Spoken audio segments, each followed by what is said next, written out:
Hello friends, आज मैं आपके साथ इकोनॉमिक्स का एक और टॉपिक लेके आया हूँ और टॉपिक का नाम है रिटर्न्स टू स्केल। और चैप्टर का नाम है प्रोडक्शन फंक्शन और इस चैप्टर के सारे लिंक्स आपको इस वीडियो की डिस्क्रिप्शन में मिल जाएंगे। चलिए विदाउट वेस्टिंग एनी टाइम शुरू करते हैं कि रिटर्न्स टू स्केल क्या होता है। Returns to scale is a long run phenomena because in long run all factors of production are variable as the firm has sufficient time to make adjustment in all the factors of production। तो long period एक ऐसा period है जिसमें सारे के सारे factors variable होते हैं, मगर सारे के सारे फैक्टर्स सेम रेशियो में चेंज होते हैं या सेम परसेंट में चेंज होते हैं। ये चीज आपको याद रखनी है। दूसरी बात जो मैं आपको बताऊं कि मैंने रिटर्न्स टू स्केल या रिटर्न्स टू द स्केल के ऊपर लॉन्ग क्वेश्चन के अलग अलग वीडियोस भी बनाए हुए हैं जो with the help of isoquant है। अगर आप एडवांस लेवल पढ़ना चाहते हैं तो वो भी आपको मिल जाएंगे। ठीक है। उसके बाद however in the long run output can be increased by changing all factors of production in the same proportion or in the different proportions। Basically ये कहा गया है कि लॉन्ग पीरियड में आप आउटपुट को बढ़ा सकते हो by changing all the factors of production in same ratio या सेम परसेंटेज या सेम प्रपोर्शन और इन डिफरेंट प्रपोर्शन। मगर ट्रेडिशनल थ्योरी ये कहती है कि आप सेम प्रपोर्शन में ही इंक्रीज करके बढ़ा सकते हो। ट्रेडिशनल थ्योरी ये कहती है। ठीक है। Traditional theory of production function explains how output will change when all inputs are changed in the same proportion। तो ट्रेडिशनल थ्योरीज जो है इकोनॉमिक्स की वो ये कहती हैं कि सारे के सारे फैक्टर्स को सेम रेशियो में बढ़ाओगे तो आउटपुट में कितना इंक्रीज आएगा, उसे रिटर्न्स टू स्केल कहा जाता है।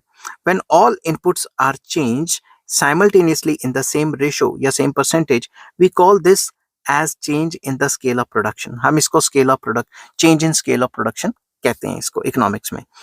The way total output changes due to change in scale of production is known as the law of returns to scale.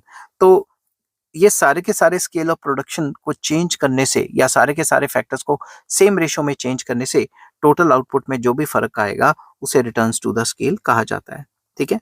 दस whereas the short run change, शुरू से बोलता हूं, thus whereas in the short run change in output is associated with change in factor proportions, change in output in the long run is associated with change in scale of production। Short period में क्या होता है, factor proportion change हो जाती है। एक factor जो होता है वेरिएबल होता है, बाकी सारे फैक्टर फिक्स होते हैं। फिक्स फैक्टर की परसेंटेज उतनी की उतनी रहती है, जो वेरिएबल फैक्टर है उनमें चेंजेस आते रहते हैं, तो ओवरऑल फैक्टर प्रोपोर्शन चेंज हो जाती है। मगर लॉन्ग पीरियड में जो स्केल ऑफ प्रोडक्शन है वो सेम जो है वो इस हिसाब से रहता है कि सारे के सारे जो फैक्टर्स हैं उनकी रेशियो या परसेंटेज सेम रहती है। When all the inputs are increased in the same proportion, total production may increase at increasing rate, at constant rate or at diminishing rate। अगर हम सारे के सारे फैक्टर्स को सेम रेशियो में बढ़ाएं तो टोटल प्रोडक्शन जो है वो इंक्रीजिंग रेट से भी बढ़ सकती है, कांस्टेंट रेट से भी बढ़ सकती है, डिमिनिशिंग रेट से भी बढ़ सकती है। ठीक है। Accordingly the returns to scale could be increasing, constant and decreasing या डिमिनिशिंग। तो रिटर्न्स टू स्केल में भी इंक्रीजिंग रिटर्न्स टू स्केल भी हो सकता है, डिमिनिशिंग रिटर्न्स टू स्केल भी हो सकता है और कांस्टेंट रिटर्न्स टू स्केल भी हो सकता है। We can discuss these as under. तो मैंने शॉर्ट में एक्सप्लेन किया क्योंकि मैंने ऑलरेडी इनके ऊपर लॉन्ग क्वेश्चन की वीडियो बनाई हुई है। अगर आपको वो चाहिए तो मुझे कमेंट कर देना, मैं आपको मतलब लिंक शेयर कर दूंगा। ठीक है। तो फर्स्ट आ जाता है कांस्टेंट रिटर्न्स टू स्केल। तो कांस्टेंट रिटर्न्स टू स्केल को कई बुक्स में law of constant returns to scale भी कहा जाता है। ठीक है।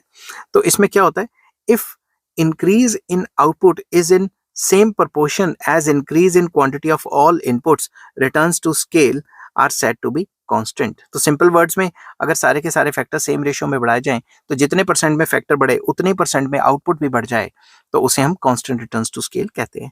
दस if all inputs are increase by 100% as a consequence output also increases by 100%, returns to scale are constant. जैसे कि मैंने एग्जांपल लिया, पहले एक लेबर एक कैपिटल को इस्तेमाल करके हम 100 यूनिट्स बना रहे थे, हमने 100% जो इनपुट्स हैं वो बढ़ा दिए, मतलब लेबर और कैपिटल को डबल कर दिया और आउटपुट भी डबल हो गई, तो इसे कांस्टेंट रिटर्न्स कहेंगे या law of constant returns to scale कहेंगे।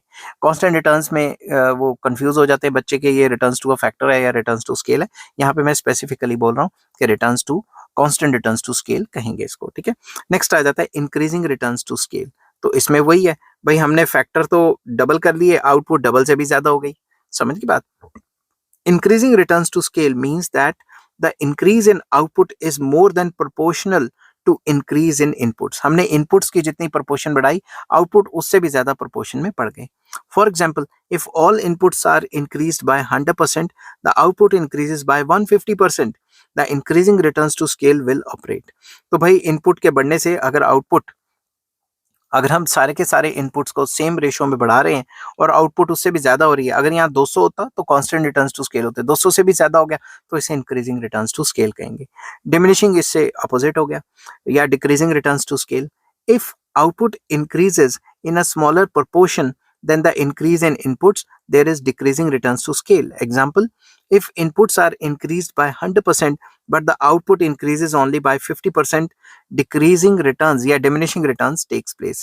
तो इसमें diminishing returns आ जाते हैं। जैसे कि इनपुट्स मैंने यूज किए 1 लेबर 1 कैपिटल, और इनपुट्स को मैंने डबल कर दिया, 2 लेबर 2 कैपिटल हो गए, मगर आउटपुट डबल नहीं हुई, डबल से कम रही। ठीक है, तो कंक्लूड करते हैं, increasing returns to scale arise largely due to internal economies, और जो डिक्रीजिंग रिटर्न्स या डिमिनिशिंग रिटर्न्स होते हैं ये होते हैं बेसिकली इंटरनल डिसइकोनॉमीज की वजह से। तो बेसिकली इकोनॉमीज एंड डिसइकोनॉमीज का टॉपिक भी मैंने डिटेल में एक्सप्लेन किया हुआ है, अगर आपको वो चाहिए होगा तो वो मैं आपके साथ लिंक शेयर कर दूंगा। तो सिंपल वर्ड्स में ये कहते हैं कि अगर सारे के सारे फैक्टर्स को बढ़ाया जाए तो टीपी, सारे के सारे फैक्टर्स को सेम रेशियो में बढ़ाया जाए तो टीपी उसी रेशियो में बढ़ती है तो कांस्टेंट रिटर्न्स टू स्केल हो गई, टीपी उससे भी ज्यादा बढ़ती है तो इंक्रीजिंग रिटर्न्स टू स्केल हो गए, और टीपी उससे कम बढ़ती है तो डिमिनिशिंग रिटर्न्स टू स्केल हो गए।